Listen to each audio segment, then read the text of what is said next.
Dirty tactics have always played a part in election campaigning, but this year's battle has been described as one of the most dishonest and polarising in memory.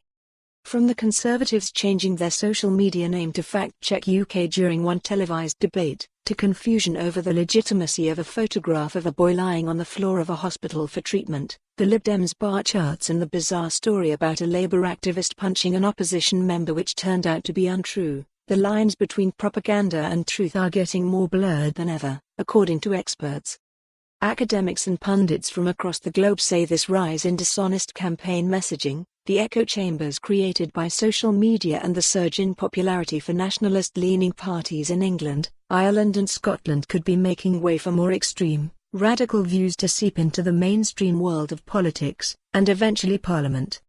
Senior politicians have called for this type of campaigning, attacks and lies which beset this week's general election to never happen again, with some suggesting the political party structure and electoral law needs to be completely redrawn. Alyn Smith, the newly elected SNP MP for Stirling, said politicians should refrain from using those tactics and call it out when it happens on their own side as well. He added that electoral law needed reform to keep up with modern political campaigning, and criticised the Conservatives' tactics in particular. Smith said, "There were umpteen times when the Tories were quite deliberately setting out to mislead people. The biggest one being, let's get Brexit sorted. It cheapens everything. It's deep, subliminal stuff, and the rest of us who try to say but this doesn't get Brexit sorted, but what comes next, but we're all on the back foot. It's empty and it's vacuous, and it takes politics to a really bad place really fast." Smith said he absolutely worries about how future elections will now be fought, including the upcoming Holyrood poll.